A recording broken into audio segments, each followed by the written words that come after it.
Question number 6. If the perimeter of a right angle triangle is 60 centimeter and its hypotenuse is 25 centimeter, find its area.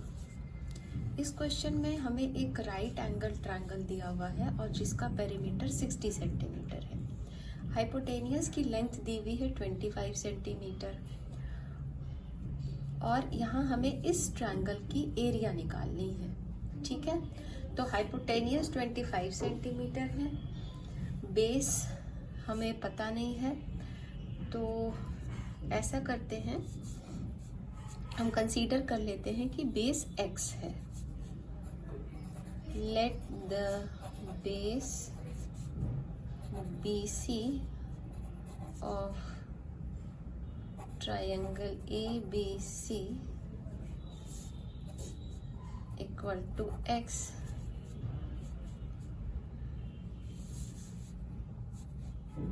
तो perimeter हो जाएगा हमारा AB plus BC plus AC is equal to 60 centimetre. ये तो हमें question में ही दिया हुआ है। हाँ 60 सेंटीमीटर। तो यहाँ पे AB हमें अभी नहीं पता है, BC को हमने x लिया है, AC हमें क्वेश्चन में 25 दिया हुआ है और ये 60 है। तो हम AB plus x is equal to 60 minus 25 लिख सकते हैं कि 35 हो जाएगा। तो AB is equal to 35 minus x हो जाएगा। ये AB जो हमारी हाइट है वो हमारी कितनी आ गई, 35 माइनस x। ठीक है, 35 माइनस x सेंटीमीटर आ गई।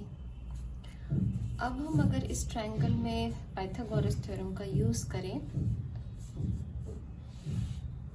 तो हम लिख सकते हैं नाउ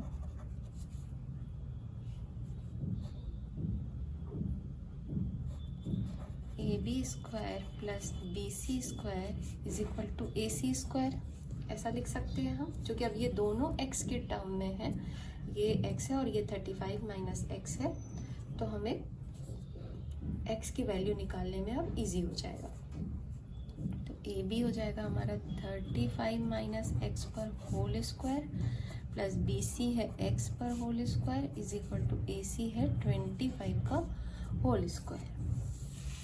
तो ये a माइनस बी के फॉर्म में आ गया है, तो आप इसको 35 स्क्वायर माइनस 2 35 इंटू x लिख सकते हो, मतलब a square minus 2ab plus b square की जगह यहाँ पे x स्क्वायर हो जाएगा, plus x square is equal to 25 whole square का वैल्यू 625 होता है और 35 होल स्क्वायर की वैल्यू 1225 होती है, minus 35 into 2 70x plus x square 2x square is equal to 625। अब हम इसको 2x square minus 70x plus 1225 और इस 625 को हम इक्वल के इस साइड ले आते हैं, तो 2x स्क्वायर माइनस 70x और इसको सब्ट्रैक्ट करेंगे तो हमारा आ जाएगा 600 और यहाँ हम 2 कॉमन ले सकते हैं, x square minus 35x plus 300 to 0। तो हमारी ये क्वाड्रेटिक इक्वेशन आ गई, 35x plus 300 is equal to 0। तो अगर हम 300 को फैक्टराइज करें तो इसको हम 15 इंटू 20 कर सकते हैं। ये 15 इंटू 20 300 आ जाएगा और साइन हमने नेगेटिव इसलिए रखा है क्योंकि यहाँ नेगेटिव है और अगर हम इन दोनों को ऐड करें तो वैल्यू 35 आएगी और साइन नेगेटिव हो जाएगा। तो x square minus 15x minus 20x plus 300 equal to 0, x minus 15 minus 20, x minus 15 equal to 0, x minus 15, x minus 20। तो x की क्या हमें यहाँ पे दो वैल्यू आ गई, x की हमें यहाँ पे दो वैल्यूज मिली हैं। तो देखो x इज इक्वल टू 15 और 20, ये दोनों ही है। तो हम देखते हैं इफ एक पहला केस लेते हैं जब x की वैल्यू हम 15 रखते हैं। If x is equal to 15 तो बेस भी हमारा 15 आ जाएगा, 15 सेंटीमीटर, क्योंकि बेस के लिए हमने x लिया है यहाँ पे। और हाइट कितनी आ जाएगी, 35 माइनस एक्स मीन्स 35 माइनस 15। तो height h is equal to 35 minus 15, तो ये हो जाएगा 20। तो एरिया क्या हो जाएगा इस केस में, एरिया ऑफ ट्रायंगल,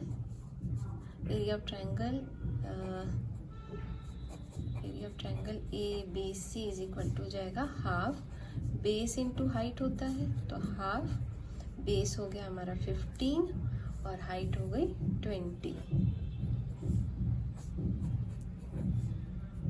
तो 150 सेंटीमीटर स्क्वायर। और next if x is equal to 20 लेते हैं, अगर x की वैल्यू हम 20 लेते हैं तो बेस कितनी हो जाएगी, बेस भी हमारी 20 हो जाएगी। तो base is equal to 20 centimetre. और हाइट क्या हो जाएगा, 35 माइनस 20, 35 माइनस 20, जो कि 35 माइनस x है, x की जगह यहाँ 20 है, तो ये हो जाएगा हमारा 15। तो अब इस केस में area of triangle A B C half base into height, half base यहाँ पे हो गया 20 और हाइट 15। फिर से हमारे पास 150 सेंटीमीटर स्क्वायर। तो हमने यहाँ पे देखा कि अगर हम x की वैल्यू 15 लें या 20 लें, हमारा एरिया हमेशा 150 सेंटीमीटर स्क्वायर ही आएगा। Question number 7, the sides of a right angle triangle containing the right angle are 5x cm and 3x minus 1 cm। Sides of right angle triangle, ठीक है, ये एक राइट एंगल ट्रायंगल है और उनके साइड्स के बारे में बताया हुआ है, वो है 5x सेंटीमीटर और 3x माइनस 1 सेंटीमीटर। तो यहाँ आपकी चॉइस है, आप इसको 3x माइनस 1 ले लो या इसको 3x माइनस 1 ले लो, और एक को आप 5x ले लो या इसको 5x ले लो। यहाँ पर सिर्फ ये साइड्स के बारे में बताया, कोई दोनों में से कोई भी साइड्स हो सकती है। Calculate the length of hypotenuse, यहाँ हमें हाइपोटेनियस की वैल्यू निकालनी है, मतलब AC की वैल्यू निकालनी है। If it's area is 60 centimetre square, area हमें यहाँ पे 60 सेंटीमीटर स्क्वायर दिया हुआ है। तो let the sides of right angle triangle are AB 5x centimetre and BC 3x minus 1 centimetre respectively. Therefore area of triangle ABC half base into height हो गई। तो बेस के लिए यहाँ पे 3x माइनस 1 है और हाइट के लिए 5x है। इसको हम फर्दर सॉल्व करेंगे, 2 को इधर ले आएंगे तो 120 हो जाएगा। 3x माइनस 1 को 5x से मल्टीप्लाई करेंगे तो 5 3 ज़ा 15x स्क्वायर माइनस 5x हो जाएगा। और इसको हम ऐसे भी लिख सकते हैं 15x स्क्वायर माइनस 5x, और ये 120 इस साइड आ जाएगी तो 0। तो 5 को हम यहाँ कॉमन ले सकते हैं, x स्क्वायर, सॉरी यहाँ पे 15 है, 15x स्क्वायर माइनस 5x, हाँ तो 15 है तो यहाँ हम 5 को कॉमन ले सकते हैं। तो यहाँ 3x हो जाएगा, यहाँ पे x हो जाएगा, और यहाँ पे हो जाएगा हमारा 24। Is equal to 0। तो 3x square minus x minus 24 equal to 0। अब ये क्वाड्रेटिक इक्वेशन के फॉर्म में आ गया है। तो यहाँ अब हम इसको सॉल्व करेंगे।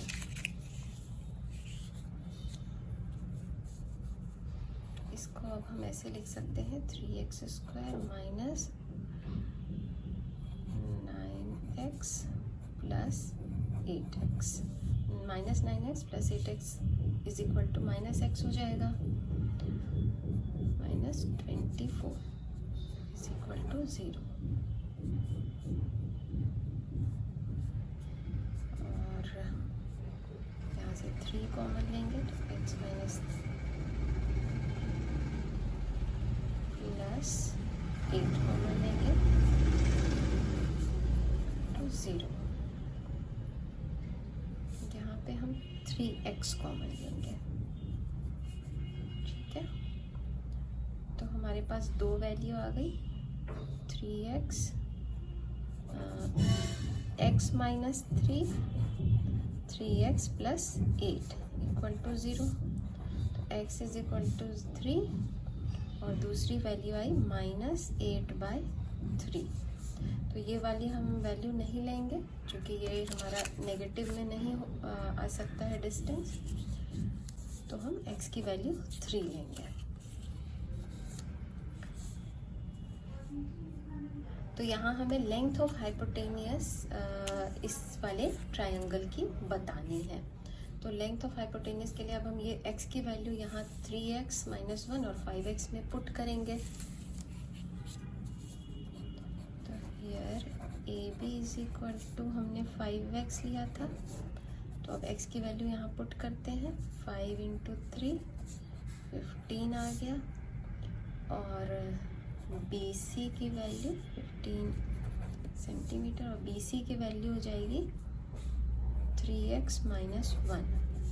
तो 3 into 3 minus 1, 9 minus 1 is equal to 8 centimetre. तो अब हमें हाइपोटेनियस निकालना है। तो हाइपोटेनियस के लिए आपको पता है AC square is equal to AB square plus BC square होता है। तो AB हमारा यहाँ पे है 15 स्क्वायर प्लस BC है हमारा 8 स्क्वायर। तो 15 का हो जाएगा 225 प्लस 8 स्क्वायर हो जाएगा 64। तो AC is equal to root under 225 plus 64। 225 plus 64 हो जाएगा 279 और इसका रूट अंडर 289 की वैल्यू हो जाती है 17। तो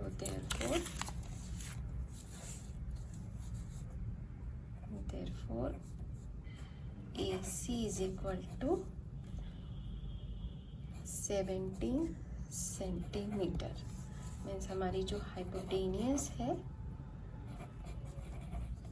हाइपोटेनियस ऑफ ट्रायंगल कितनी आई 17 सेंटीमीटर।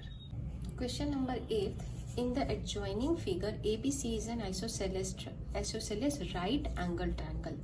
यहाँ पर जो हमें ये एक ABC ट्रायंगल दी हुई है, ये आइसोसेलेस तो है, मतलब इसके दो साइड्स तो इक्वल होंगे और ये राइट एंगल ट्रायंगल भी है, ठीक है, right angle triangle. And DEFG is a rectangle, ये एक रेक्टेंगल है।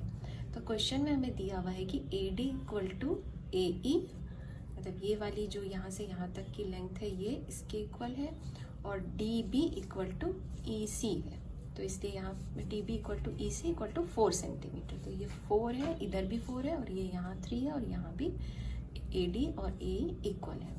तो हमें एरिया ऑफ शेडेड रीजन निकालना है। ये जो शेडेड एरिया है या ये और ये, इनका हमें इस पार्ट का हमें एरिया निकालना है। तो हमें इसका एरिया निकालने के लिए क्या करना चाहिए, सबसे पहले ये वाली जो बड़ी वाली ट्रायंगल है, अगर हम इसका एरिया निकाल लें और उसमें से ये रेक्टेंगल का एरिया माइनस कर दें तो हमें जो ये बाकी बचे पार्ट हैं इसकी एरिया मिल जाएगी, शेडेड रीजन की एरिया मिल जाएगी। ठीक है, तो ये हमें क्वेश्चन में क्या दिया हुआ है कि ये एक आइसोसेलेस राइट एंगल ट्रायंगल है। तो यहाँ हमने एक इसका 90 डिग्री ले लिया है, राइट एंगल बना दिया है। तो ए बी ये वाली जो लेंथ है ये कितनी हो गई, A D plus D B equal to 3 + 4 तो ए बी इक्वल टू हो गया 7 सेंटीमीटर। और इसी तरह ए ई प्लस ई सी मतलब A C is equal to 7 centimetre, दोनों 7 हो गए। तो in right triangle A B C अगर ये दोनों इक्वल हैं तो दोनों साइड्स हो गए और ये हमारी हाइपोटेनियस होगी।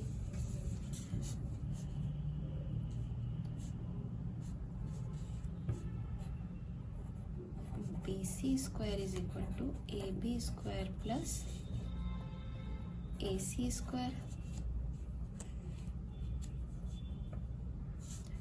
Is equal to 7 square plus 7 square is equal to 49 plus 49 is equal to 98। तो BC इज इक्वल टू क्या आ जाएगा, √98। और अगर 98 को आप फैक्टराइज करो तो आप 772 लिख सकते हो। तो इसलिए BC इज इक्वल टू 7 बाहर आ जाएगा रूट के और ये 2। तो ये BC जो है ये वाली जो लेंथ है हमारी, ये यहाँ से यहाँ तक ये कितनी हो गई, 7√2 सेंटीमीटर, ये complete length.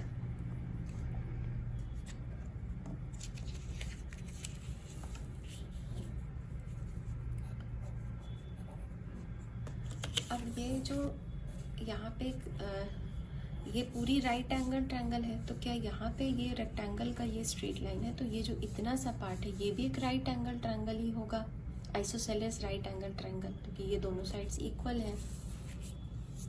In right triangle A D E square is equal to AD square plus AE square, DE square is equal to AD square plus AE square हो सकता है, क्योंकि ये DE को हम हाइपोटेनियस ले सकते हैं। 3 स्क्वायर प्लस 3 स्क्वायर, तो DE is equal to √9 plus 9 18 हो जाएगा। और इसको हम 3 3 9 2 8, तो DE इज इक्वल टू 3√2 लिख सकते हैं। मतलब जो ये वाली जो लेंथ है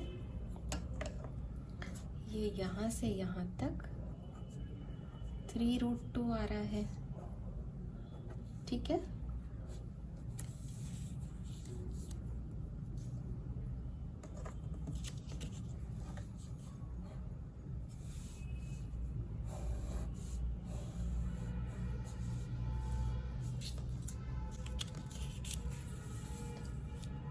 अब यहाँ पर अगर हम देखें तो ये जो कंप्लीट लेंथ है BC ये 7√2 है यहाँ से यहाँ, और इसमें जो ये वाला पार्ट है DE GF के इक्वल है, ये 3√2 है। ठीक है, तो अगर हम इसमें ये वाली वैल्यू में इस वाली वैल्यू को सब्ट्रैक्ट कर दें तो ये जो बाकी बचे पार्ट हैं BG और FC इसका लेंथ निकल जाएगा। तो यहाँ हम लिख सकते हैं BG plus FC is equal to BC minus GF since DE equal to ZF। Rectangle के ऑपोजिट साइड्स इक्वल होते हैं, तो ये अगर 3√2 है तो ये भी 3√2 ही होगा।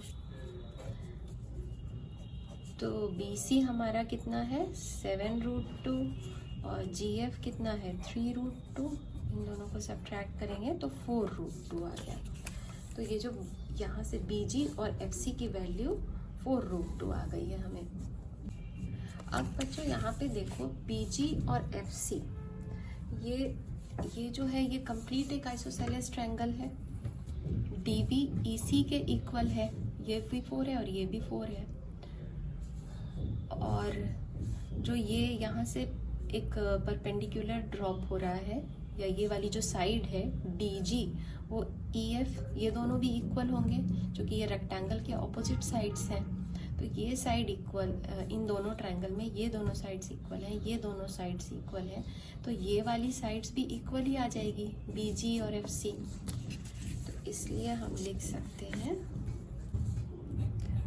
बी जी और एफ सी के जगह पर भी हम बी जी ही लिख सकते हैं, क्योंकि ये दोनों साइड दोनों इक्वल हैं, बी जी और एफ सी। तो बी जी और एफ सी के लिए भी मैंने बी जी ले लिया, इज इक्वल टू 4√2।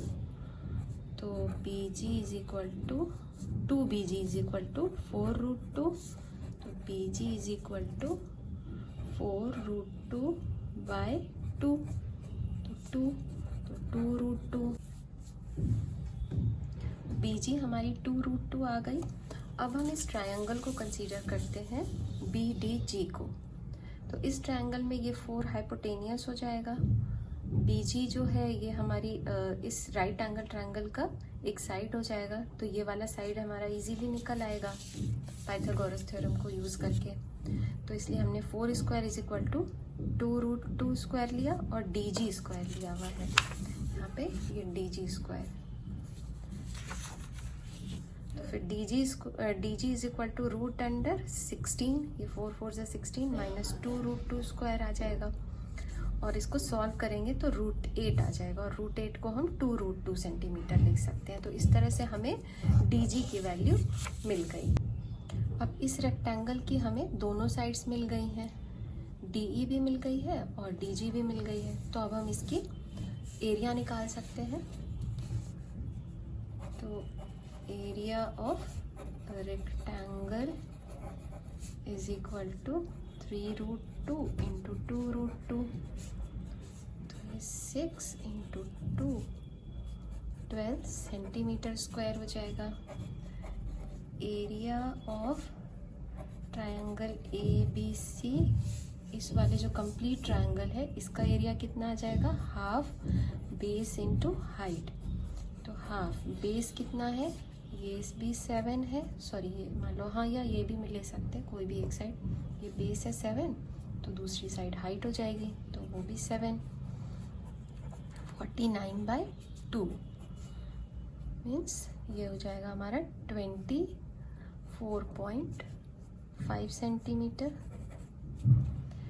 स्क्वायर। तो एरिया ऑफ शेडेड रीजन क्या हो जाएगा, एरिया ऑफ शेडेड रीजन हो जाएगा area of triangle A B C, ये जो कंप्लीट ट्रायंगल है ये ए बी सी, इस पूरे ट्रायंगल की एरिया में से हम इस रेक्टेंगल की एरिया को सब्ट्रैक्ट कर देंगे। Area of rectangle D E F ji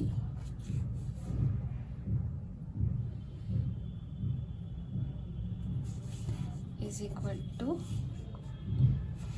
area of triangle कितना आया है 24.5, एरिया ऑफ रेक्टेंगल कितना आया है 12, इनको सब्ट्रैक्ट करेंगे तो 12.5 सेंटीमीटर स्क्वायर हो जाएगा। क्वेश्चन नंबर 9 में हमें एक रेक्टेंगुलर फील्ड दी हुई है जिसकी लेंथ 50 मीटर है और विड्थ 35 मीटर है, और इस रेक्टेंगुलर फील्ड के अंदर ये एक पाथ बना हुआ है, ठीक है। इस पाथ की जो विड्थ है वो 5 मीटर है। तो हमें इस पाथ का जो ये इस फील्ड के अंदर जो ये पाथ बना हुआ है इसकी एरिया निकालनी है। तो इसकी एरिया निकालने के लिए हम क्या करेंगे, जो कि हमें यहाँ पे इस पूरे फील्ड का विड्थ, पूरे फील्ड की लेंथ 50 मीटर है, तो ये इस साइड वाला जो ये लेंथ होगा ए बी या डी सी, ये भी 50 मीटर ही हो जाएगा, और जो कि पाथ का विड्थ 5 मीटर है तो ये 5 मीटर हो जाएगा बी सी। तो हम अब ये देखो, आप ये एक रेक्टेंगल दिख रहा है ना ए बी सी डी, तो हम इस रेक्टेंगल की एरिया निकालेंगे। फिर हम इस रेक्टेंगल की एरिया निकालेंगे PQRS, और इसकी लेंथ हो जाएगी 35 मीटर, जो यहाँ पे इस पार्क की विड्थ है, और इसका ये तो लेंथ हो गया और विड्थ इसकी 5 मीटर हो जाएगी। लेकिन ये दोनों जब यहाँ पे ये ABCD है और ये PQRS है, तो यहाँ पे ये एक बार रिपीट हो रहा है। ये वाला जो एरिया, ये जो स्क्वायर बन रहा है यहाँ छोटा सा, ये यहाँ पे भी आ जाएगा और इसमें भी इंक्लूड हो जाएगा, तो इसलिए हम इसको यहाँ पे सब्ट्रैक्ट भी कर देंगे। तो इसको हम सॉल्व करते हैं। तो एरिया ऑफ रेक्टेंगल ABCD, इसकी 50 इंटू 5 हो गई, एरिया 225 मीटर स्क्वायर हो गया। एरिया ऑफ रेक्टेंगल PQRS, इसकी लेंथ यहाँ 35 मीटर है, तो ये 35 हमने रखा, 5 विड्थ है तो वो रखा, 35 इंटू 5 175 मीटर स्क्वायर। और ये जो एरिया ऑफ स्क्वायर है IJKL, ये हो जाएगा 5 इस साइड भी और 5 इस साइड भी है, तो 25 metre square. Area of shaded portion क्या हो गया, this area minus this area. तो area of rectangle ABCD plus area of rectangle PQRS, ये वैल्यू हमने यहाँ पहले ही निकाल रखी है, और एरिया ऑफ स्क्वायर IJKL। तो वैल्यू हम यहाँ से पुट करते जाएंगे, 250, 175 और -25, और इसको कैलकुलेट करेंगे तो हमारा 400 मीटर स्क्वायर आ जाएगा। Question number 10. A footpath of uniform width runs all around the inside of a rectangular field, 50 metre long and 38 metre wide. एक फुटपाथ है, ये एक रेक्टेंगुलर फील्ड है जिसकी लेंथ 50 मीटर है और 38 लेंथ 50 मीटर है और विड्थ 38 मीटर है। और इस फील्ड के अंदर एक फुटपाथ बनी हुई है, ठीक है। और इस फुटपाथ की हमें एरिया दी हुई है 492 मीटर स्क्वायर। फुटपाथ या जो पाथ की एरिया 492 मीटर स्क्वायर है, लेकिन इसका विड्थ हमें पता नहीं है, तो ये विड्थ हमें निकालना है, ठीक है। तो विड्थ हमें यहाँ पे दिया हुआ नहीं है, तो ये कंसीडर कर लो कि ये विड्थ जो है ये x। अब इस क्वेश्चन को हम सॉल्व करते हैं। तो यहाँ पे हम कैसे इसको सॉल्व करेंगे, ये जो ये कंप्लीट फील्ड है 50 मीटर और 50 मीटर लेंथ और 30 मीटर विड्थ का, पहले उसका एरिया निकालेंगे और उसमें ये पाथ की एरिया को उसमें हम फिर ये जो अंदर छोटी वाली जो रेक्टेंगल बन रही है उसको सब्ट्रैक्ट करेंगे। Area of ABCD minus area of PQRS is equal to area of path. तो एरिया ऑफ ABCD तो 50 इंटू 38 हो जाएगा।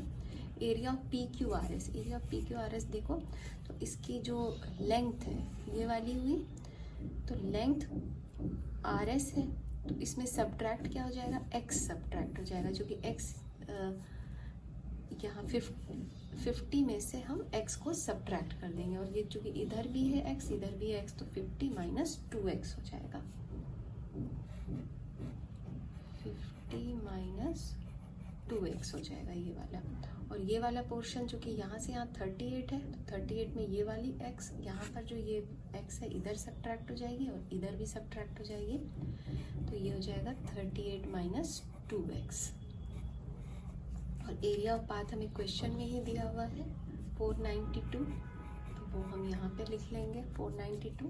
अब हम इसको सॉल्व करेंगे, तो 50 इंटू 38, 50 इंटू 38, माइनस साइन है बीच में,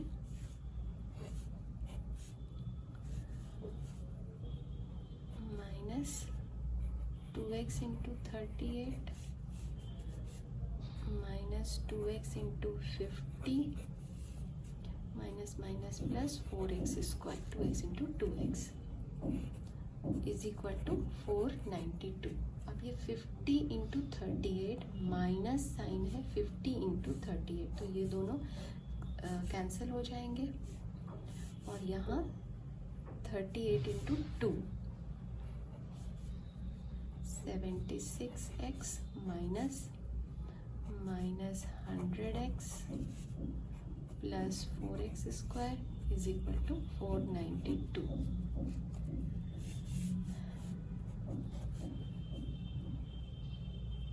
तो और ये साइन यहाँ बाहर माइनस की है, तो ये हम माइनस साइन यहाँ रहने देंगे। तो माइनस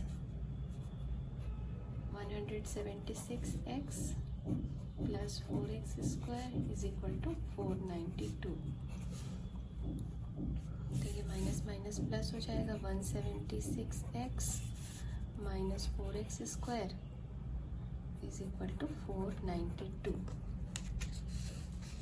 तो हम लिख सकते हैं, अगर ये इक्वल टू के इधर आ जाएगा तो ये प्लस 4x स्क्वायर हो जाएगा, ये माइनस 176x हो जाएगा, और ये प्लस 492 इक्वल टू 0।